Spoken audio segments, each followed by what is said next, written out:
Hello, gentlemen, to the Laughing Monkey Music Show. Loren and Ron, how are you guys doing today from Little Caesar? Good, Sean. How you doing? You're doing excellent, excellent. So we're going to touch base and kind of get a little brief history, so any new people aren't aware of you guys can kind of get back history of you, and then we'll kind of take it all the way to where we are now. And you have an exciting streaming thing coming up. So let's start the beginning with the band. You guys were the two original guys. I mean, it was like one of the drummers still original too at this time, I believe, right? Correct. Yeah, Tom Morris. Yeah. Okay.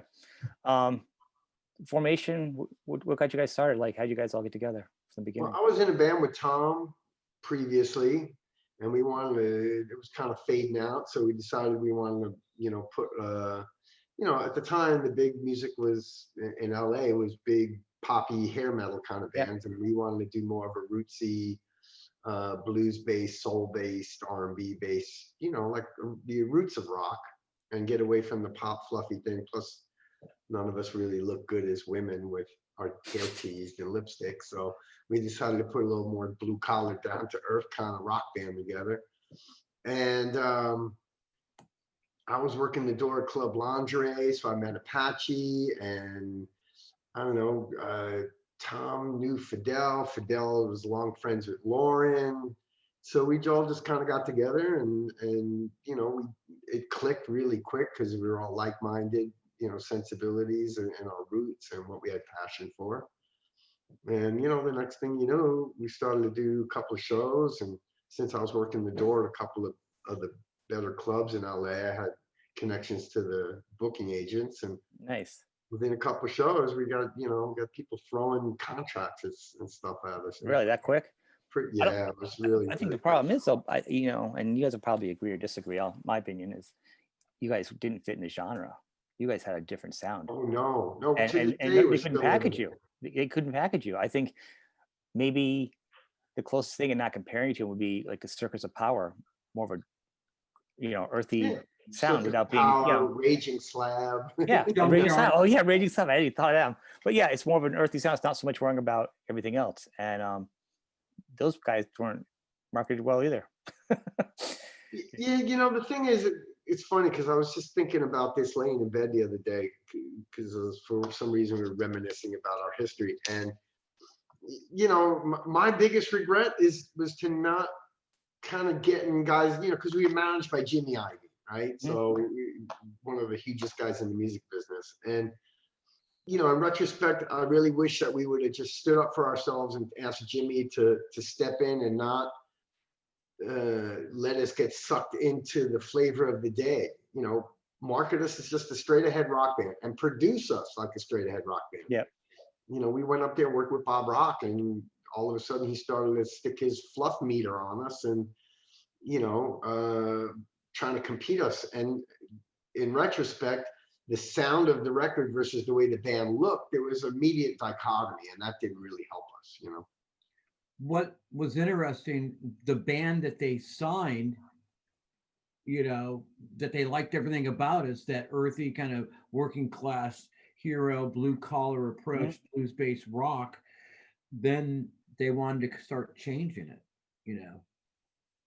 The interesting thing is when we were trying to pick a producer, we were throwing out names like, Tom Dowd, Ed Stasium, and, guys that really know how to make just a straight ahead rock record and had a track record of that. And our A&R guy was John Kalodner. So, this is a guy who's got a bigger ego than any band that he worked with. And I hear his name on this show more than I hear my own name at this point. Yeah, it's pretty funny. We got sucked into that whole drama. But, the thing is like, when we sat down with Bob Rock, we said, listen, we want to make a very straight ahead, very honest, very, not overproduced rock record, and let the personality of the band come through. And he was down with that. We go up to Vancouver, we start recording like that. And like 3-4 weeks into recording the record, his Motley Crue, Dr. Feelgood, goes to #1. And all of a sudden, right then and there, we felt it change like overnight. We went from making a Little Caesar record to making a Bob Rock record. And I was calling back to LA going, hey, all of a sudden we're doing tons of overdubs and this keyboard parts, and it's getting really out of hand. And, listen, we kind of fell asleep at the switch. And at the time, we didn't have anybody in there monitoring it or looking out for us. And they just figured, hey, it's Bob Rock. He's got a #1 record. Don't, you know, what do you guys know? And I'm like, well, we know the music. We know where we're coming from. But we, you know, like I said, hindsight's 20/20, you know, so. It's hard though, because like if they didn't do you that way, you know, would you have come across to a lot of other fans that even know you now? Would you even made it? Because the market was metal. So if they underdid you, you would have even gotten seen. You know what I'm saying? You know, it's hard. It's hard because I remember listening to you. I guess, like I was saying, I remember going to college for production. I'd be listening to your tape on the way to school and stuff. And, you know, and some of your ballads were not ballads, you know, like I Wish It Would Rain and stuff like that. So heartfelt. But Yeah, they're just sort of mid-tempo, you know, mid-tempo rock tracks that were still holds to this day. You know, but the thing is you have a band that looks like a bunch of tattooed axe murdering bikers, and then you start doing songs like Wish It Would Rain from the start, In Your Arms, and then you make it really slick. For people that don't know, we're not on the inside, but they look at the picture and they're expecting Motorhead, and they're getting something that's kind of really heartfelt and bluesy and soulful. That certainly didn't help us, but that was the tip of the iceberg on our story of demise because of the battle of the egos and the timing of everything. So, you know, just classic music business, everything that could go wrong did go wrong kind of thing. You know, we're no different than thousands of other bands. So when you get that first album, did you guys get to tour at all a little bit? Like some big bands? I mean, because don't forget, I mean, grunge came around that time too, so that also didn't help you. Right. Yeah, Loren, you want to tell them about our early touring days? Yeah. Well, the album came out, I believe, Ron, I think June of 1990, right? Right. Yeah. Yeah. So we did go out on the Kiss Hot in the Shade tour with it was Kiss and Slaughter and Caesar. We did maybe 6 weeks out there on that, doing a huge arenas, Midwest, back east. I missed you. I saw the tour. I think you weren't playing at that point. It was like Danger. I think we were playing it at some point. You were not the one on the tour when I saw Kiss in Atlanta for that tour. Yeah, well, we didn't make it. We didn't make it down in the South. We did 6 weeks with them, and then we jumped off and did a whole bunch of club dates for a long time. And that was another interesting thing because we were out with Kiss, and you know, originally the tour was Kiss, Winger, and Slaughter. And Winger dropped off to go finish off their record because the label rejected it. They wanted another single. So we got stuck on the tour. You know, Jimmy got us on there, and it was funny because we go out there, and because Winger dropped off, ticket sales went in the toilet, and Gene and Paul were freaking out. So, you know, so we're out there, and within like a week, word comes back that Winger had a song. They recorded it. The label liked it. They're ready to go back out. So Gene wanted to get us off the tour, so get them back out. And he called him Jimmy. And again, this is one of my most favorite things that anybody's ever said. And it's just classic Gene Simmons. He told Jimmy that we were going over like pork chops at a bar mitzvah, which I think is just a classic rock and roll line. That's so Gene Simmons. Fact of the matter is, I mean, this is pre-internet days. Yeah. So we're getting rave reviews from all the reviewers that are coming down saying that we're this great, honest rock and roll band, and we really knocked it out of the park, and we really played well and everything. But that took 3 weeks for that press to get back to LA in print form, you know. So whatever, you know, but just pretty funny, you know. They're scaring the kids with their tattoos, right, Ron? Yeah, they're scaring the kids with their tattoos. Gene Simmons used to come backstage every night and critique our show, trying to be helpful. You know, he was really nice. And he was like, you know, what's with the goatees? And, you know, you go out there and talk about how your job sucks and all this. That's not what these kids want to hear about. And we used to have real artistic debates about, you know, these sort of topics. And funny thing is like maybe 6 weeks later, I bumped into Gene Simmons and he's growing a goatee. You know, remember I had a goatee. I was the first guy to have a goatee. I was before Chris Cornell and all these, right before all those bands came out. And there's Gene with this stupid looking goatee on his face. And I gave him a lot of crap for it. Like, oh yeah, 70s rock band. What happened there, Gene? You know? You know, to his credit though, like Ron said, there was a lot of chats and Gene would be on the side of the stage taking notes, and he'd always come in the dressing room going, "Don't do this song. Turn your set order around. Stop running around like chickens with your head cut off in an arena. You got to do everything slower." And so, and Yeah, that to really me, good input. Really good yeah. input. I mean, in the music business, and it's so cutthroat, nobody tells you shit. So it was cool that he was, giving us some guidance and all. So That is cool. Unfortunately, I think if you guys were, to say it generationally, you guys would have been more of a 70s, 80s slow burn band. Yeah, that's what we It would have worship. been, but it would have been like, build an album, build an audience, do an album, build, what I'm saying? That would have been the trajectory that I would have thought. Yeah, that a band like yours would have been. To build a catalog. And Right. we weren't in that formula of rock track ballad, that's all it's on the record, they push it. We had a quote unquote deep record. We were an album band, we weren't a singles band. And like I said, it just the perfect, when our record came out, within 3 weeks, Geffen sold the label. Our records weren't even available in the stores. They were sitting in Warner Brothers warehouses, and we moved to BMG. And our label manager got fired for indiscretions. And it was just and then since they sold the label, they brought in this new marketing manager that wanted to cut everybody's budgets because they had to show a profit for the Japanese that bought the label. And it was a perfect storm within 4 weeks. And back then, that's pretty much all you got, was 4 to 6 weeks to really hit it out of the park, or they moved on. Yet meanwhile, we came out of the back stronger than Black Crowes, but all these other bands. Yeah. But the expectation level, because of Jimmy Iovine and John Colodner and Bob Rock, was we'd be platinum in a week. And meanwhile, the band is going, no, man, we got to build this thing slowly. We got to, put out some singles and go out and tour. And, if we can do a few 100,000 units, which we did like 280,000 records in like 6 weeks. And to them, they thought that was a failure. And it's like any other band that would be considered a great start, but they dropped us like a hot coal, because they just felt it was, wasn't going the way they want. And there was too much, too much scrutiny on the band. Why did a Jimmy Iovine band fail?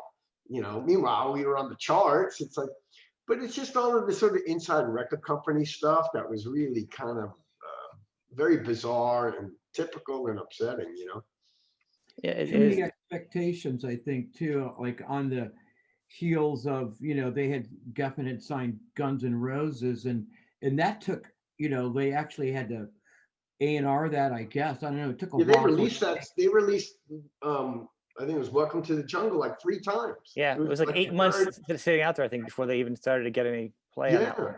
Yeah. And that was really because I'm friends with Alan Niven, who was their manager at the time. He was telling me stories. It's like he had to bash them over the head as to what they were holding on to. And then after the fact, they act like as if they were clairvoyant and saw it from day one, and they didn't. They had to be coerced into it, so. Yeah, it's crazy because you guys did have, like, there was a lot of bands that had the more like the bad boy tattooed image, and that wasn't even an image. That was who you guys were. Yeah. That was your look. That's just who you guys were. People used to think we were the roadies when we load up into a show. They'd be like, and we'd be like, no, we're the band. They'd be like, oh, okay. And we get on stage, we're in the same thing we rolled in on the bus in. And, at the time, that was kind of strange. We didn't understand. It's like, dude, we ride motorcycles, we wear jeans and leather jackets. This is who we are. This isn't a get up. This isn't, we're not trying to convince you that we're hanging out with strippers and hookers and living this glamorous Hollywood lifestyle. Just a bunch of dudes that ride bikes and live this stuff and breathe it. And, it is what it is. There's no pretense to it. So you guys went from that album, then you did the Bad Influence, right? Influence, yeah. Influence. I'm sorry. Why do I think of Bad Influence? So from there, we were bad influence. we were Bad Influence, right? That's actually, was it the end of the label? Actually, you already been on your label by the time, right? You already been switched. I know you guys had a couple labels. No. We only had one label, one major label. It was on Geffen. Right. It was actually DGC, which was going to be their new startup for their young band label. And yeah, by the second record, that was already when they completely gutted the label of people because the Japanese came in and bought it. We had to fire Jimmy Iovine because David Geffen and Jimmy Iovine got into a fight because when Jimmy started Interscope Records, he wouldn't give all the publishing and distribution to David. So David was like going to teach him a lesson. So out of the blue, we get this phone call telling us that, oh, by the way, if your manager is now a record label in the state of California, that's illegal. You can't be a manager and a record distributor by California law. So Jimmy's either got to stop running Interscope Records or you have to fire him. So I don't think he's going to stop running Interscope. No. And sure enough, we had to part ways and we brought on Herbie Herbert. And Herbie at the time, he came in, he met with the label, you know, it's okay, we got another record coming out. Let's see if we can, you know, motivate the troops and get the label up. And he came back and he goes, remember I told you that it might be light at the end of the tunnel? We're like, yeah. He goes, it's a freight train. It's not. He goes, they have no intention of really promoting this. They want you guys to go away. It's like, oh, okay. It's the way it goes, you know. Your album wasn't out. It was. I remember when your first one came out, how much you saw it in the stores, and then when I was waiting, guys, I liked it. I was waiting to get the second one. It was. I think there's the video play and like just, you know, anywhere. It was they wanted very sparse. Very sparse, that album. No, listen, I had a meeting when our option came there. I had a meeting with David Geffen and Eddie Rosenblatt, the president, and Tony Ferguson, our day-to-day manager. Mm-hmm. You know, and David goes, well, listen, you know, we're really not going to get behind this anymore. We're going to let you guys go. I'm going to hold you, he points to me, I'm going to hold you to the key man clause. He goes, and because I can't have you guys, I know there's 10 other labels that would sign you tomorrow. And I can't have you going over to Elektra or Epic or Capitol. And if they break you, it makes Geffen, my business, look bad. Now, I have a history of doing this with Don Henley and Neil Young.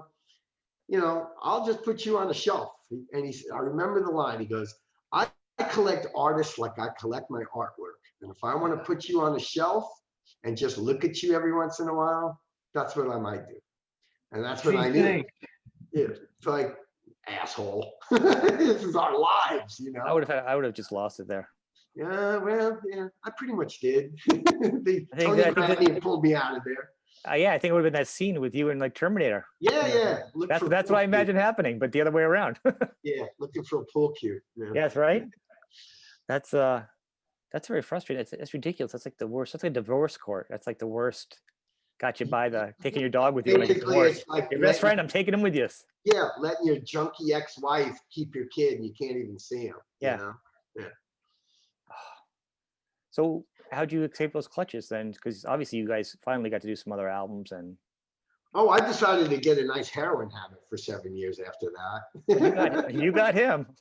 Yeah, I showed him. Huh? I showed him a lesson. He'll regret this. Yeah, well, we broke up. Yeah, we broke up. We just said, listen, if we can't go do this on another label, we all were just so burnt out by this whole saga and drama. And we were a family. We loved each other, but it just caused a lot of scars for all of us. Mm-hmm.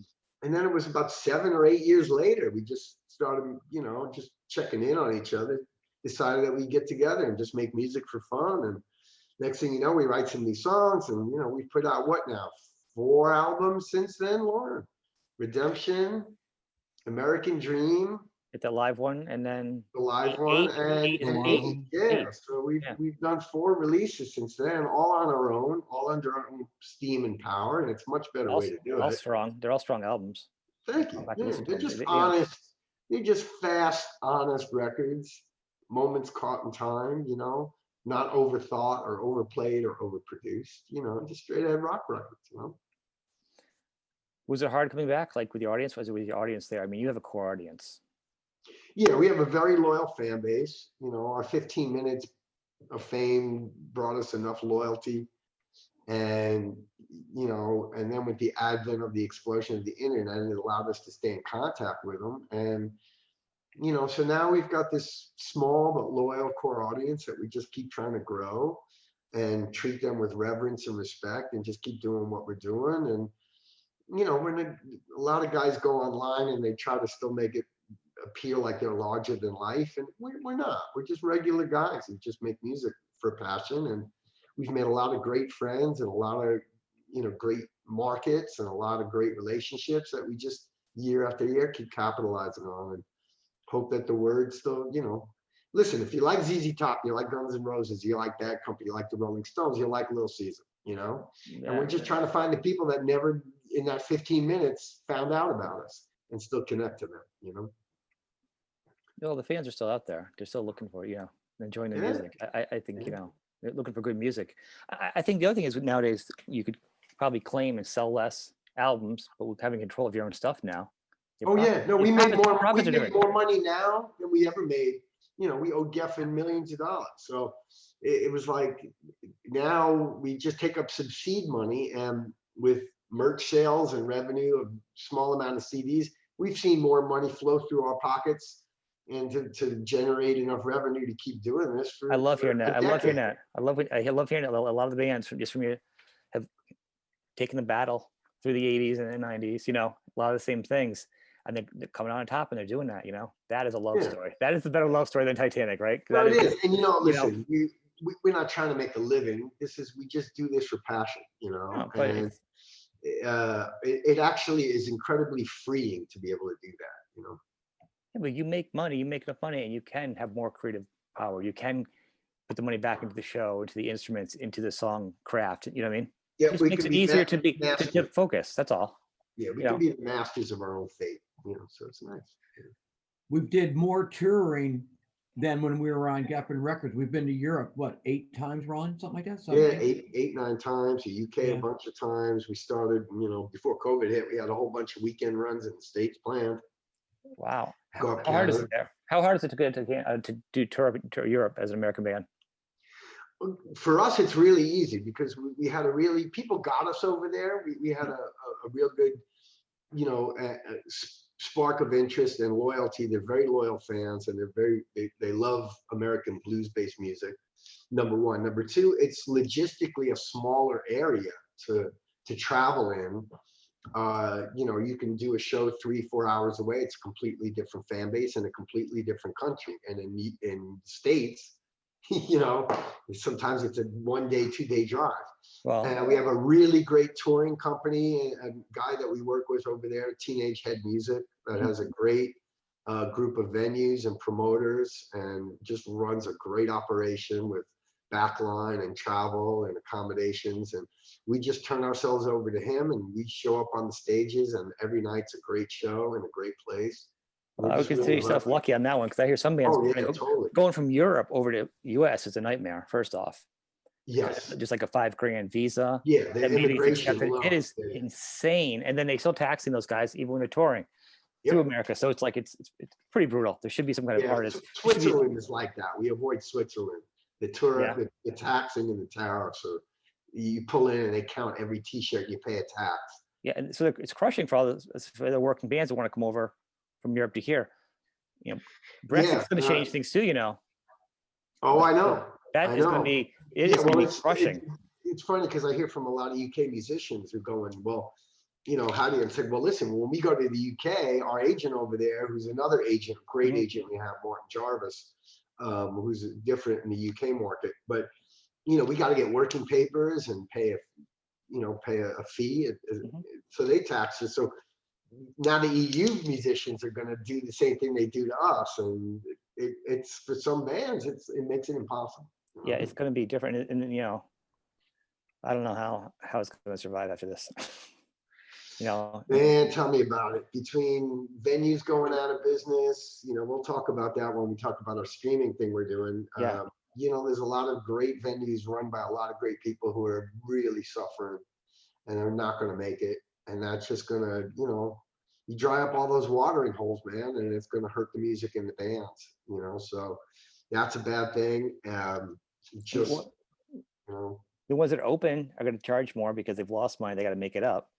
And then there's going to be probably charges for cleaning and stuff, right? COVID cleaning or whatever. So the band's got to have all new charges again, and everyone's going to be struggling to make money to make up for what they've lost. So, Yeah, I have no idea what the new reality is going to be. New model is going to be the new model, and it's funny because I talked about this on social media right when this whole thing started, where I can't see any big touring people like Live Nation or any of these, you know, how they're, you know, because of liabilities, not going to ask for a vaccination certificate.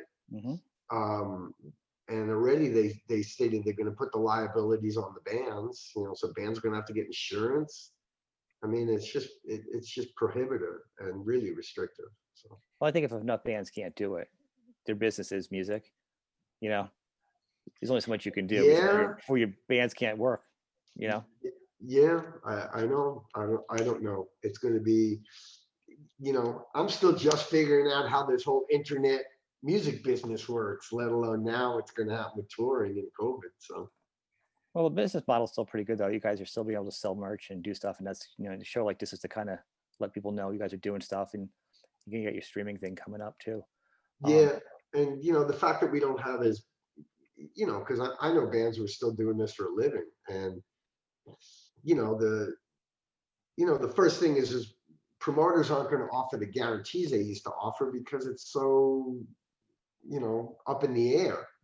And for these bands who need to book a bus or flights and all their crew and the hotels, they're not going to get that money up front. They're going to be rolling the dice, and most of them just can't afford to do that. So it's going to be real interesting to see.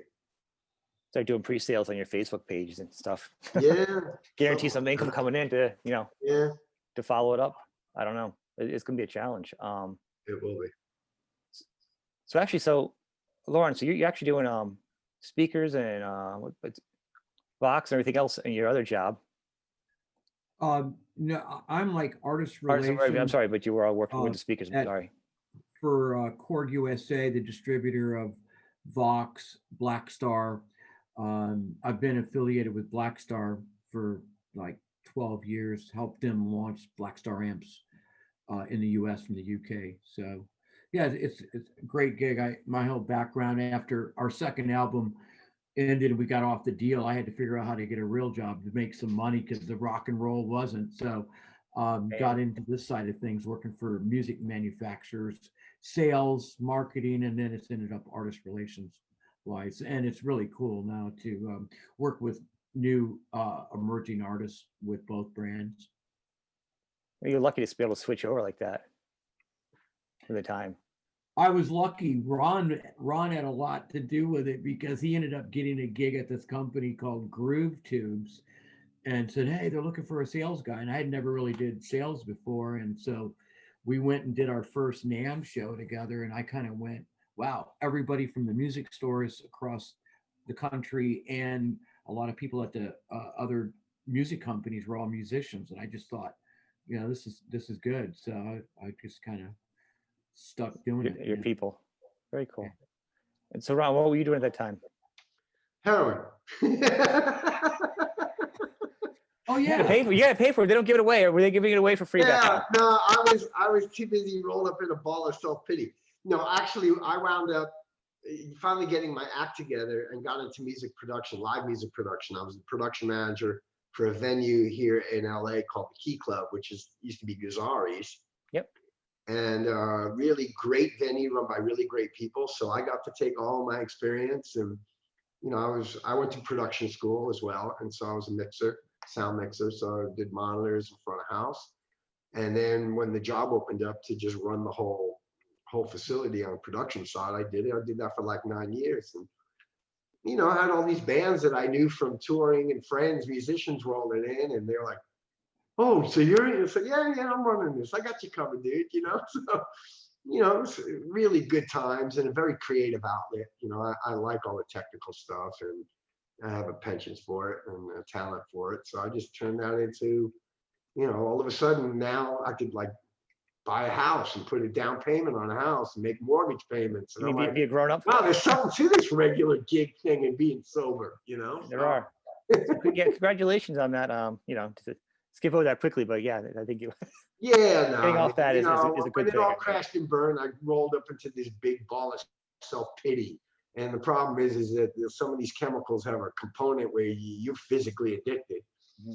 And that takes a while. It's a hard thing between the mental side and the physical side. So thank God, you know, got the right set of tools, and I had great guys like Loren who were lighting the way for me, you know, showing me how it's done. And finally just fixed all the parts of me that were broken, and then just, you know, got on this path of being a responsible adult, in control of my feelings and control of my fears. And it was great, man. You know, everything's been great ever since. And I wouldn't trade those miserable years for anything, because I wouldn't be where I'm at if it wasn't for it, you know. So It's excellent. I mean, you guys are really in a good space. You guys, like, you mentally and just physically seem like you're really just on top, healthy prospect of the band, you know, kind of fun thing, you know. yeah, we're having fun, man. We're on this musical and spiritual journey, you know, of being with a bunch of guys that, you know, we've been friends and family for so long, and we all come from the same place, and we all have this reverence for what we do, and it's just this great little club that rounds out our life really nicely. So it's great. So, one last question before we talk about the streaming thing. I like to ask, what are you guys doing during this COVID? Like, everyone's got like a thing. Some people paint, some people cook. What are you guys doing? What's your thing you're doing during COVID to kind of kill time? Well, I built a house. I have a ranch, a horse ranch, and an avocado farm. So Wow, I'm a farmer. I got my John Deere hat. I'm driving my tractor. you're just an overachiever, aren't you? Yeah. How the hell I got here in my life, I don't really know. But yeah, I grow avocados and pomegranates and limes, and I've got horses, donkeys, pigs, cats, dogs, Jeez. fish.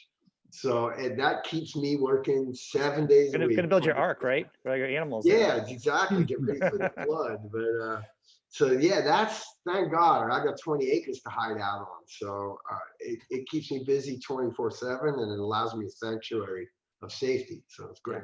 That's awesome. What you, Loren?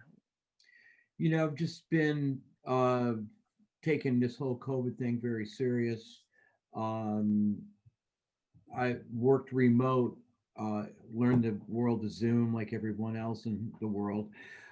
So luckily the companies worked remote for months. I've started going back to the office now here in LA, the artist office at Center Staging.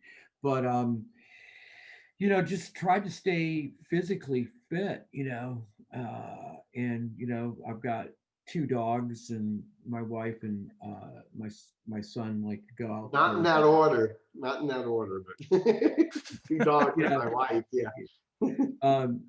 You know, Like back to getting a divorce and they're taking your dog. Yeah, like to just stay physically fit, going for walks, you know, kind of working routine out since the gyms are closed. Yeah. And you know, bought my Mac and a Logic Pro system, actually learning how to, you know, do that kind of scene, because I've always been like record on my phone. So taking the time to kind of get into Logic the last few months. So very cool. I mean, I like to talk about that because obviously, this when you talk about you're a real band, and every other band is a real band, and one of the things with Zoom now is, you know, everyone's talking about mental health. You know, so your fans are gonna be like looking up to you, being like, yeah, I did have the struggle, or it's always good, like, you know, I went through drugs and I fought this. It was hard. Life is hard. I have my own emotional mental health issues. I mean, it's always good for people to see that, like, yeah, everybody goes through this, and you're not alone. Yeah. You know, and we're all doing our own things to get through it. So there's no such thing as a rock star. There's just another person. Their job is music that you like, and they have the same thing. So don't put yourself down, and kind of, you know, what do you need to get through, and ask for help. One thing with Zoom is actually this job I'm at now. They brought me in and they extended my contract as a contractor. I just started doing IT the past few years. They brought me in and I became the Zoom person. So I learned Zoom, and I became the person in charge of Zoom. Like many months, and then COVID hit, and then the world of Zoom all of a sudden everyone. Yeah, all of a sudden, man. That's the marketable skill that's in high demand. Yeah, it is. So let's talk about the streaming. Anything else you guys got going on here? Yeah, well, we got, you know, this year's the 30th anniversary of our debut record. Mm-hmm. And so we kind of talked about, you know, doing the whole record in its entirety. And then when the whole COVID thing came about, you know, it took us a while to kind of just get a handle on what this all meant, how we can all be responsible, and then how we could get together and protect each other and still safely make music. So, you know, we've got like a family member who's a producer. This guy, Bruce Witkin, who's got a studio called Unison Studios here in LA. And it's where we rehearse, it's where we record. And so we're bringing in a company to help us do multi-camera, multi-track, you know, live from the studio, recreation of the first record, you know. And we're excited about it. You know, we get to stretch our wings and go into a real comfortable, intimate place, you know, and just do like from Daryl's house, except it's from Bruce's house. So Yeah, and yeah, for us, we haven't played some of them songs ever. There's 2 or 3 songs after we Really? recorded them. Like what? That was it, you know. So we're really Little Queenie we never did. Yeah. And some of the other ones we haven't done for 30 years, 28 years or whatever, you know. Yeah. So, I you know, assume your when first you have album. 7 albums, it's hard to play everything off each record. So, Well, I mean, but it's your first album. You know, they say you have your whole life to make your first album, and then like what, 6 months to make your second one. So I always feel like whoever did your first album that you guys have, those are the songs that you guys kind of did prior. Those were kind of yeah, there's a lot of stuff that was just staples in the set from the first record. And then there's the more obscure ones, and you know, so it's great. It's great to play some fresh stuff and take a fresh approach to. Who brought in Chain of Fools into that set list? Actually, the interesting story about that is when we first put the band together, and I had this concept of trying to do this sort of hard rock based soul thing, the way Paul Rodgers would do Bad Company or Free, or you know, we just picked a couple of songs to learn covers, and Chain of Fools is one of them. And we did it and tried to use it as a mission statement as to what the band was trying to do in a broader context, and it just stuck with us. In fact, we didn't even want to put it on the first record, let alone have it be the single. But again, John Kalodner, you know, so it just kind of stuck with us. It was just something we got together to noodle around on, and it just stayed with us. See, I don't understand how when that song came out, for anybody expect to be anything different, any kind of like rock glam band after you did that song and the image you guys had in the video. Just even that, you've polished up or not, you were not the same thing as a Poison band. I mean, I think that already kind of already drew your line in the sand with that song. You know? Yeah, you know, the interesting is we've been trying to live this down for 30 years. It's like, well, okay, we're from LA, but we're not like an LA band. We're not a Sunset Strip band. You know, we were much more comfortable playing with the punk bands and the thrash bands and the sleaze bands over on the other side of Hollywood that were more based on Iggy and the Stooges and punk rock bands and blues, sort of country cowpunk bands, you know, but you had to go play up at Gazzari's and the Roxy to get a record deal. And yeah, we stood out like a sore thumb. But, you know, at this point, this was, you know, we used to get phone calls from other prominent bands to rent our motorcycles for their videos because they want to look like bad boys.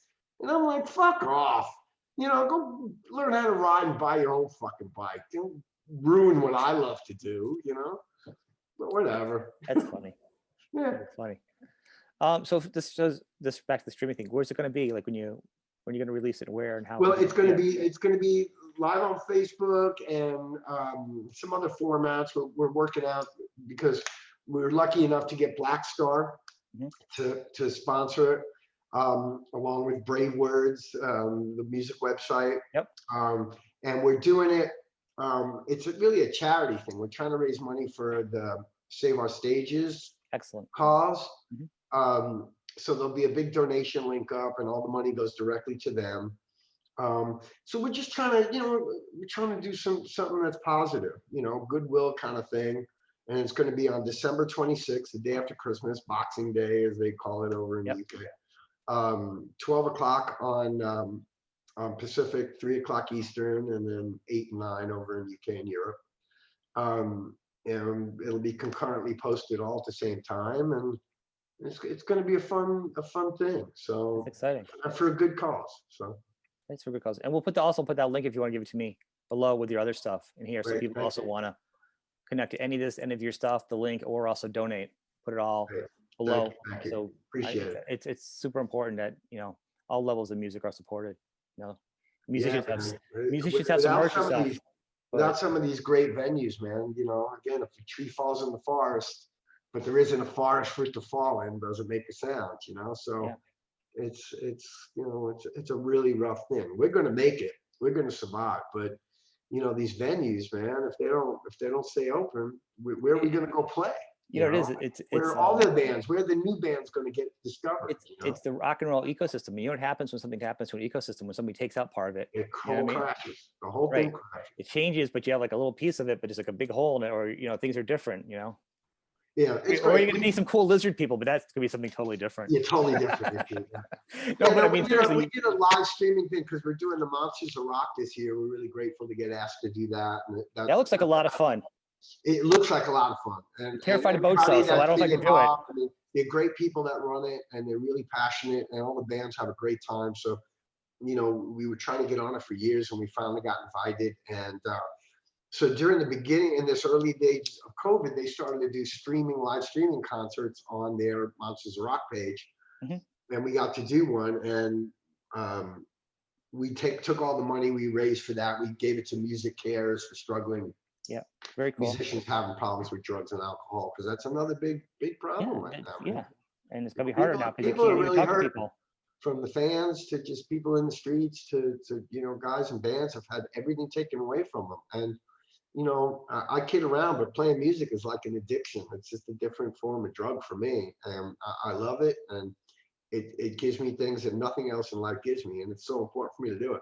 And I know just about every other musician I know feels the same way. And for them to lose all the ability except for an acoustic guitar on Facebook, it just doesn't cut it for them. And they've fallen into some deep ruts. So we're trying to help. You know, we were trying to do something to help them pull out of that. I think probably that endorphin rush that they get from music. You know, most musicians are battling from some kind of depression or anything else. So that one rush being taken away is like, it's like the last straw. Man. And with no hope in sight. I mean, things are looking better now. You know, that there's a plan. There might be some light at the end of the tunnel. Who knows when? And look, who knows how deep it's going to get before we get to that spot. But you know, it's something to look forward to. But hanging on till then, and what the outcome is going to be eventually, and what's left, I don't know. You know, so Tell you what, though, with all this time, the bands to practice and write a good album, everybody better have your best albums ready. Yeah, you better get your chops up.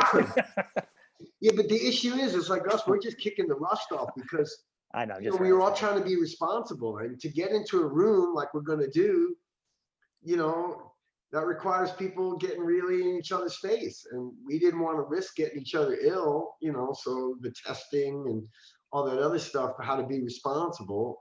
You know, you think musicians would just say screw it, but you know, we get it. In fact, musicians know more about viral stuff because every musician I know gets sick on the road. They get the flu, they get colds.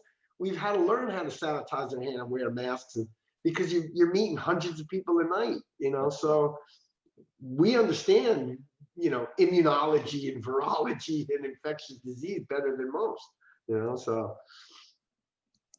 well, this has been fantastic. I want to thank you guys. Sure, thank you. And hopefully we get more stuff going on. I want to have you guys come back. We'll talk some more. We got some more stuff going on. Yeah, we'll have some more news of some of the adventures we got coming up. Yeah. So we will put this out. And I want to thank you guys. This has been awesome. Thank you, Sean. Everyone check out the streaming. Check us out on Facebook, Little Caesar. If you see a pizza, that's not us. It's the other one. I know, it's crazy. When I put that in, I'm like, that's not what I wanted. I mean, I do want a pizza, but that's not what I want too. Dude, it's hysterical. Quickly, I get at least 1 to 2 emails a month of people complaining on our band page about how shitty their pizza was, and I'm like, how could you look at our page and think this is the pizza company? That was hilarious. It's hysterical. I keep putting in little Dominoes, but it's probably different. Yeah, right, exactly. Yeah. Papa John's or Little John's or Little John's. Can't do him anymore. He got himself in trouble. That's right. That's right. Well, thank you, Sean. I appreciate it. You know, it's been great, you guys. It's good to see, hear you guys too, especially now with the advent of the internet. And as we discovered you guys many years back again with iTunes and YouTube. I was so happy to do it. Never too late to break a band. No, it's not. You're a musician. You're not. You know, it's for life. That's what you do. Yeah, you know? that's true. Yeah. You're always going to be a singer. You're always going to be a guitar player. That's what you do. Yeah. And we'll, you know, all the links will be underneath, and we'll post it on. It's going to go on the 18th, right? 18th. Good Friday, time. 18th. Yeah. So great. Thank you. awesome, guys. Have a great holiday. Yes. Stay safe. Great holiday. Same to you, man. Be well. Take care. Thanks, Sean. Take care. Sure. Bye. Thanks.